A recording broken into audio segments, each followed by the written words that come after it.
Munyana Analisa benshi bazi nka Mama Sava mbere yo kwinjira muri sinema yakoraga akazi kajyanye n'icungamutungo. Umuririmbyi mu njyana ya R&B pop, akaba umwanditsi, umukinnyi wa filime ndetse n'ibindi bitandukanye mu ruganda rw'industry ya entertainment muri USA cyangwa United States of America.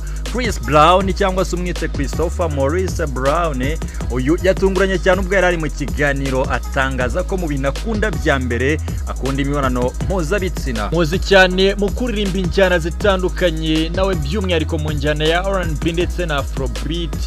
Uyu abarizwa muri Leta Zunze Ubumwe za Amerika, umwite Rihanna cyangwa se umwite Rihanna Fenty, byose ni amazina ye. Uyu rero ni umushoramarikazi ariko akaba n'umuririmbyi ukomeye cyane kuva mu myaka ya kera. Nakubwira ko guhera mu mwaka wa 2009 byibura mu kwezi kwa 8 kugeza mu mwaka wa 2019 uyu arabarirwa abagabo barenga 29 yakundanye nabo. Of course birumvikana ko amaje kuba usesekara hahandi nakubwiye kari mu rubuga rw'imyidagaduro.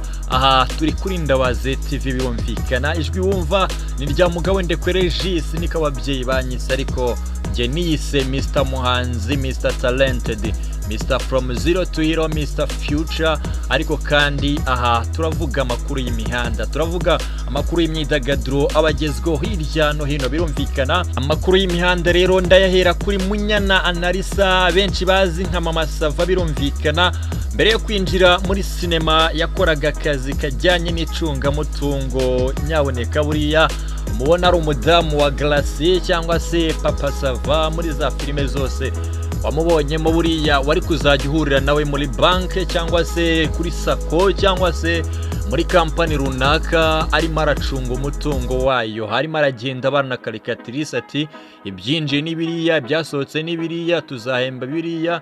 Ibintu nk'ibyo nibyo yagombaga kuba ari kubarizwamo Munyana Analisa cyangwa se Mama Sava. Ariko already now ubu turi kumubona muri sinema zitandukanye hano mu Rwanda. Aravuga ko kandi rwose ubwe kugira ngo yinjire muri sinema byabaye igitangaza, kuko ari itangazo cyangwa se ari ubutumwa yabonye ku rubuga rwa Facebook. Ahasigaye akabona bavuga ko bakeneye abantu bazaza gukina filime. Ahasigaye nawe rero mu cyizere yigiriraga, dore ko we yivugira ko ari umuhanga mu bijyanye no gusoma ndetse no kwandika. Rero ngo nibyanamugoye cyane muri casting agisesekara rwose, ngo bamuhaye agasene cyangwa se agace ko gukina ari umuntu usanzwe, hanyuma abikina neza, dore ko script bari bamuhaye cyangwa se inyandiko bari bamuhaye ngasome ari byo akina yabisomye neza ndetse akanabikina neza, ngo bahita bamukunda. Niko guhita bamuha sene cyangwa se agace ko kuzajya akina ari umugore, muri make ari umwe mu bagize umuryango wo kwa Glaciane cyangwa se Papa Sava. Ni Mama Sava. Byumvikane ko izina rye rero Mama Sava amaje kurifatisha cyane hano muri industry. Ibihembo ni byinshi, murabizi yagiye ahabwa nk'umukinnyi witwaye neza, umukinnyi w'umwaka, muri bihembo bigiye bitandukanye. Nawe ubwe yivugira ko iri zina Mama Sava atari kerensa ndetse atanarikinisha. We arisobanura avuga ko ari ishyiga ry'inyuma, muri make rimufatiye runini, ngo hari henshi akomanga agahita akingurirwa kubera iri zina afite muri industry ya sinema. Twinyarukire tujye ku muhungu wacu Chris Brown. Waramukunze cyane ariko kandi waranamwumvishe mu ndirimbo zitandukanye. Birumvikana yitwa Christopher Maurice Brown, yabarizwa muri Leta Zunze Ubumwe za Amerika. Yeno mugwiza tungo kabisa. Uyu rero ubwo yari ari mu kiganiro cy'imyidagaduro ku kinyamakuru kimwe cyariya iwabo muri Leta Zunze Ubumwe za Amerika, yaje kuba abazwa ku bintu akunda cyane birimo ibiryo, indirimbo akunda kumva ndetse n'abahanzi.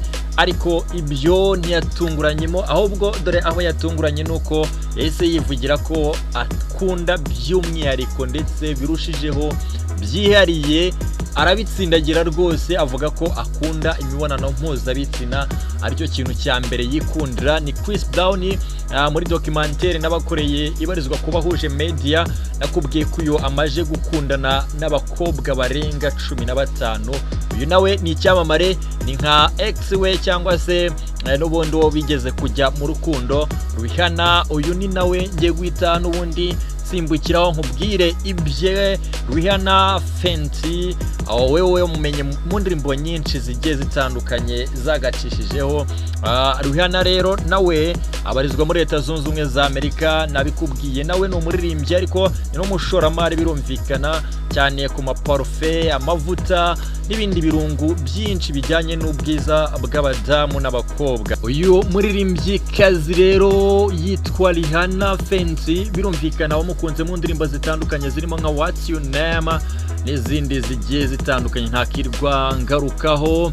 Usibye rero kuba yaragukuriye mu ijwi ngafite n'ubwiza buriya bukurura abagabo, kuko amaje kuba akundana n'abarenga 28 byibura abamaje gukora urutonde baravuga ko guhera mu kwezi kwa munani umwaka w'2009 kugeza mu mwaka w'2019 byibura ngo yaramaje kuba ajya mu rukundo n'igitsina gabo 29. urumva ko barashyitse cyane rwose, kandi isura ye iracyari nto, binagaragara ko azanabarenza, ahubwo nubwo wenda hari abamaje kuba bamwemeza bakamukuramo imbuto, navuga ko hari abo bamaje kubyarana, ariko biragaragara ko ubwiza bwe rwose yaba ubw'umuhogo ndetse n'ubw'isura ye atigeze abupfusha ubusa namba.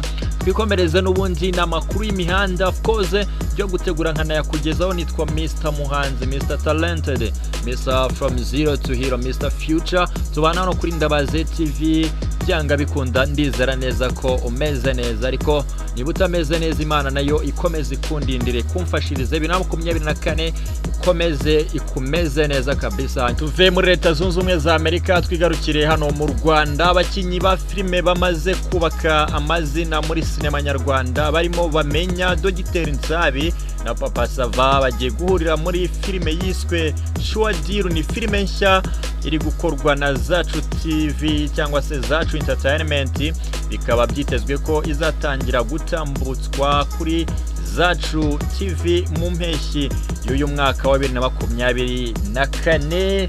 Abasore bamaje kubaka izina mu bijyanye n'urwenya ndetse no gukina filime by'umwihariko, ariko filime zishingiye ku rwenya. Uyu yitwa Dogiteri Nsabi cyangwa se Nsabimana Eric, ndetse kandi na Nitegeka Galaxie wamenye cyane nka Papa Sava, Seburikoko n'andi mazina menshi, ariko kandi utibagiwe n'uwitwa Bamenya. Uyu rwose amaje kubaka izina bidasubirwaho. Urabona ko filime yo yatangiye gufatwa amashusho yayo. Byumvikane ko muri izi mpeshyi tugiye kuryoherwa ni filime Shwadiru. Birumvikana niba waryoherwaga na Papa Sava ari gukina n'abandi, ukaryoherwa na Dogiteri Nsabi akinana na Bakirama na Baisha, ndetse ariko kandi ukanaryoherwa n'Abamenya ari gukinana n'abandi babandi bose uzi. Noneho ibaze ko Papa Sava na Dogiteri Nsabi ndetse n'Abamenya bagiye guhurira muri filime imwe. Yewe urumva ko ni umuriro uzaba ugiye kwaka muri sinema nyarwanda. Bakomeje kugenda bazamura urwego rwa sinema nyarwanda bayishyira ku rundi rwego, ari nako kandi Zacu Entertainment cyangwa se Zacu TV nayo ikomeza kugenda ibashoramo imari. Bigaragara ko sinema nyarwanda itakiri ibintu byo gukerensa, ahubwo nayo ikomeje kugenda iba umwuga uhamye wo kuba watunga umuntu. Tunyarukire ku muhanzi wacu akaba umunyabigwi, umuntu utazwi akomeje kwiyitirira umuhanzi Makoni Koshwa, hamagara abiganjemo ibyamamare ababwira ko arembye nk'inzira yo kubakuramo amafaranga. Uyu muhanzi akaba ntabyo yari azi, ariko yabimenye ubwo umuhanzi Uncle Austin ndetse na Bobo Pro cyangwa se producer Bobo Pro bamuhamagaye bamubaza uko ameze. Muramuzi yaririmbye injyana zitandukanye. Uyu ni umunyabigwi cyane Makoni Koshwa, ndetse mu myaka urabona ko anakuze, umusatsi we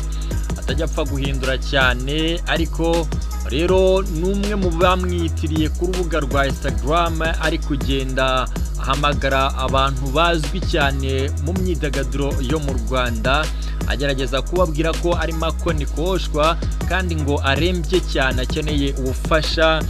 bagize icyo babona ngo bamugoboka bakamufasha, ariko urumva ko uyu muhanzi atarabizi. Uyu munyabigwi Makoni Koshwa yaje kubaganira n'ikinyamakuru Isimbi TV gikorera kuri YouTube ndetse kikanandika inkuru zitandukanye.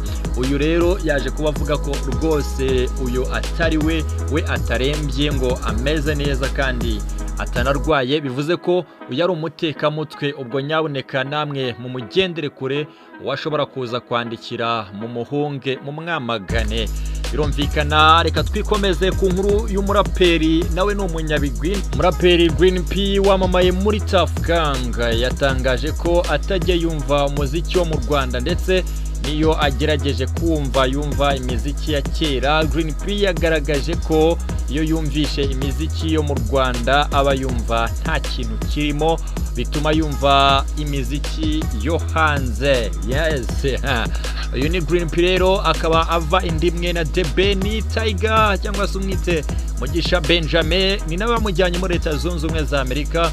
Ashize rero igihe gitoya n'ubundi agarutse hano mu Rwanda. Muramuzi cyane mu myaka ya 2012 mu itsinda rya Tough Gang, mu ndirimbo zitandukanye ziri tsinda ryahoze n'ubundi rikaba ryaratandukanye of course nyakwigendera Jay Polly atari yitaba Imana, n'ubundi ryari ryaratandukanye. Uyu rero Green P yari umwe muri bari abasore n'ubundi baturirimba indirimbo zaturyohereje cyane nk'amaganya ndetse n'izindi ntakirwa ngarukaho.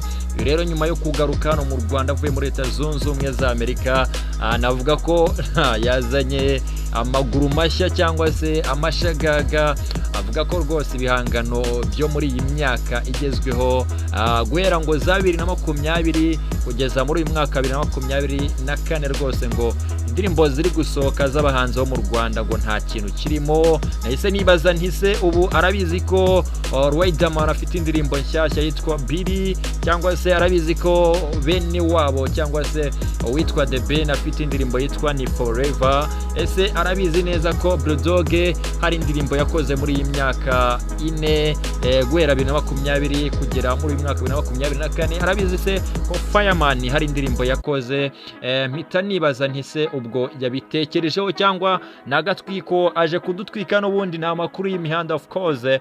Birumvikana nawe aje gutwika Green P zina twari tumaje kuryibagirwa, binashoboka ko rero nawe aje kugira ngo azana akantu yitwikire, nta kindi gusa navuga ko yishyize mu ntambwe 18. Muhanzikazi Simi ukomoka muri Nigeria yatangaje ko nubwo yarongowe n'umuhanzi Adekule Gold ariko yumvaga atazashakana n'umuhanzi. Mu kiganiro T-Wave Tai yagarutse ku buryo yahuye n'umugabo we, ahamya ko atari azi ko yari umunyamuziki. Simi yahishuye ko yahuriye n'umugabo we ku rubuga rwa Facebook kandi ko atari azi ko ari umuhanzi kuko ngo yakoreshaga amazina ya King of Photoshop. Uyu muhanzikazi yakomeje yemeza ko bakundanye, azi ko gushushanya ari byo akora. Yemeza ko guhera kera yumvaga atazashakana n'umuhanzi ariko birangira bibaye. Simi na Adekure bashakanye umwaka wa 2019 ndetse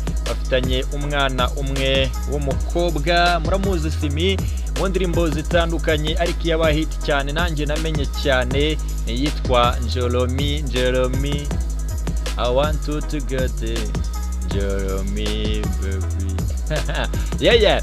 Kurimba ni kimwe mu bintu byanyishe nyaboneka, ariko amakuru y'imihanda yo nzajya nyaba kabisa. Of course nyita Mr Muhanzi, Mr Talented, Mr Future, Mr From Zero to Hero, ariko ababyeyi banyise mugabo w'indekwe Regis. Nkwifurize rero kugubwa neza cyane, hanyuma ukande subscribe, umereze ibitekerezo nyaboneka duhuremo asigaye kandi ume like. Birumvikana niba kunze aya makuru cyane ko n'amakuru abagezweho nyaboneka n'amakuru aba yanatuvurnye mu bundi buryo, ariko niko kazi asigaye. Ariko ujye usangiza n'inshuti zawe, hanyuma ubishyire kuri platform zose zishoboka waba ukoresha. Turagusabye ni Mr Muhanzi, hanyuma kandi ujye kuri Instagram following nitwa Mr Muhanzi kane kuri Instagram, kuri TikTok nitwa Ndabaze TV, hanyuma duhure kuri X cyangwa se Twitter nitwa Ndabaze TV official, naho ukole follow asigaye dukomeze tubane makuru y'imyidagaduro ariko nge nayise amakuru y'imihanda kubera ko namakuru mba nakuye kuri imihanda yose. Nimvuga